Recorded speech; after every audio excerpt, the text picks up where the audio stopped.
Nah, waktu dikabarin gue marahin. Ya kan pokoknya udah kesana, terus kamu berani lagi ke situ? Enggak, katanya kapok, katanya gitu. Dia juga takut. Kena mental dia. Tapi cuman ibaratnya kan memperlihatkan sisi lain, ternyata di Amerika pun juga ada sisi lain seperti itu kan.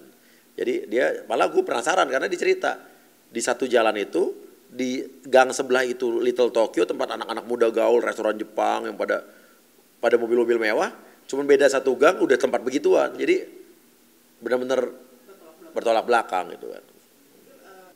Ya, sebenarnya kaget karena saya aja ngelihat apa dari kemarin tuh kalau ngasih tau Cinta, Cin, kalau pulang jangan malam-malam, terus udah kamu kalau nggak perlu banget nggak usah ke downtown.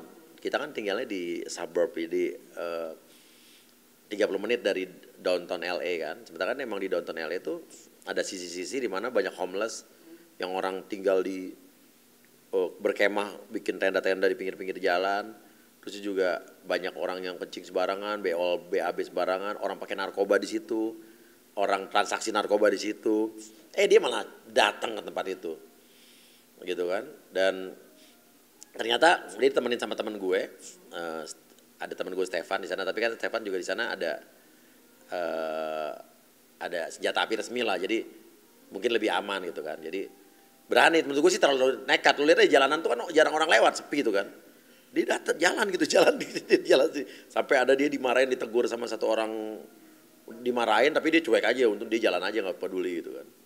Iya, karena kan di situ kan orang-orangnya ada yang, lo lihat ada yang tidur di pinggir jalan tuh yang pakai baju merah, ada orang yang teler di pinggir jalan itu kan, ada yang orang ya rata-rata kan itu homeless yang nggak punya rumah ya, mereka tinggalnya di situ, mandi di situ, nggak mandi kadang-kadang bau itu bekat Cinta cerita katanya bau pesing sama bau toilet, bau air bau kotoran manusia gitu. Itu kan di LA sebetulnya, di tempat kita tinggal juga gitu. Cuman bedanya kan kita kan kayak misalnya kalau downtown LA itu di Sudirman, kita tinggalnya mungkin di Tebet, nah gitu kan.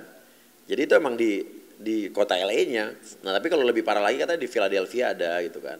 Tapi di situ ya homeless di downtown itu banyak banget orang-orang yang nggak punya rumah, pada keleleran di pinggir jalan, pada pakai narkoba di pinggir jalan, itu banyak. Ya, gue juga baru tahu dari kontennya Cinta, ternyata di situ juga pemerintah sana menyediakan mobil buat homeless itu bisa mandi, bisa buang air, gitu kan. Karena terus terang homeless tuh bau bener, karena mereka nggak mandi. Gue pernah lagi ngopi di Starbucks sana, ada homeless masuk, itu bau banget itu. Nah, makanya mereka nggak mandi. Nah makanya itu pemerintah sana menyediakan. Gue baru tahu dari Cinta tadi, gue baru tahu juga ada care atau apa tadi buat homeless itu bisa mandi, dibersihin, diobatin gitu kan. Cuman yang jadi pertanyaan buat gue itu adalah, itu mereka homeless itu kan nggak punya kerjaan, dapat narkobanya dari mana gitu kan. Cinta ke sana itu juga udah nekat sih. Dia bawa handphone, bawa iPhone ya kan. Bikin video di situ kan bisa aja diambil. Cuman dia nekat, tapi alhamdulillah aman lah ya.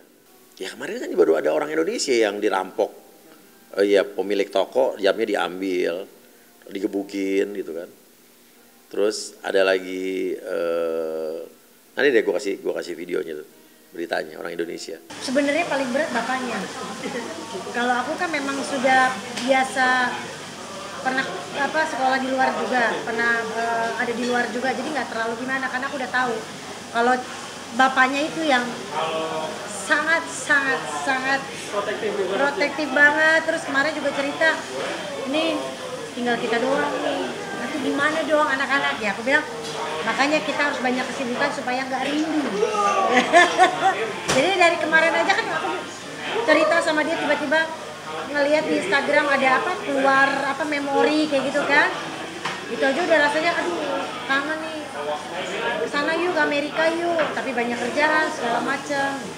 Harus siap hati sih, hati dan apa ya Pap ya, nyiapin hati lah, karena rindu tuh berat loh. Di Amerika justru orang-orang yang bisa sukses pekerja keras orang-orang Asia justru, orang-orang dari Cina, Vietnam, Filipina, Indonesia yang mau kerja keras. Dan mungkin orang-orang sana gengsi kalau disuruh kerja cuci piring ya kan. Nah sementara Cinta kan di sana untuk kadang-kadang dia habis duit aja dia mau kerja 2 jam buat cuci piring, buat dia bisa makan di restoran gitu kan. Nggak tahu, cuma Cinta bilang nanti kalau ada orang yang di depan rumah lagi naruh barang-barang lagi, dia mau mulung lagi katanya. Iya, karena Cinta juga nggak tahu, kan kita pernah bikin konten juga, lo cari deh di konten Cinta, ada dia ngumpulin botol-botol bekas itu udah setahun lalu. Botol-botol bekas dia jual dikiloin. Itu dia pernah dilakukan juga sama dia.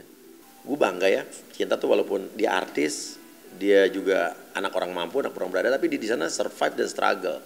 Kan gue juga tidak memberikan uang berlebihan di sana.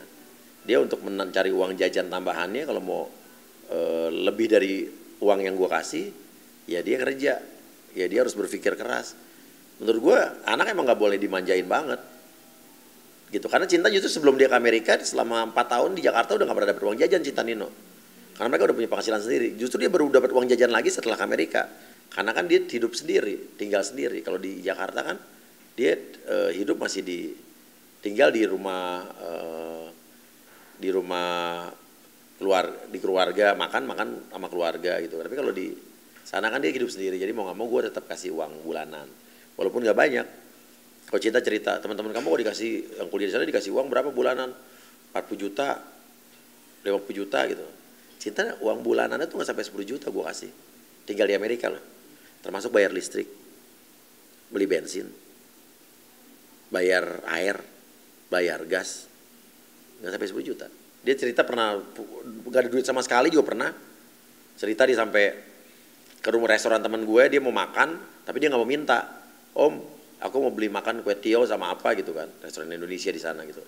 Tapi aku mau kerja, kan kerja saya sejam $17 kan. Ya udah dia kerja sejam $17, dia bisa beli kue tiaw, makan enak, bisa dapat kembalian katanya. Tapi dia nggak mau kalau dikasih doang gitu.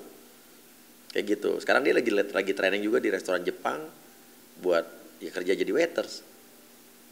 Dan nggak ada orang yang tahu tadinya dia siapa. Tapi kemarin dipanggil sama yang punya, katanya, Pak aku ditanya, kamu ngapain kerja di sini? Kenapa? Kamu YouTuber ya katanya. Ketahuan. Tapi dia tetap boleh training katanya. Cuman sekarang udah membiasakan diri lah. Intinya udah membiasakan diri, udah harus terbiasa aja. Kan anak-anak kuliah 4 tahun dan kita harus berkorban perasaan sekarang ini untuk kesuksesan anak-anak kita gitu. Jadi jangan egois. Kalau anak-anak kita pengen maju dengan kuliah di sana, bisa jadi orang sukses, kan nanti juga benefitnya bisa buat kita juga. Jadi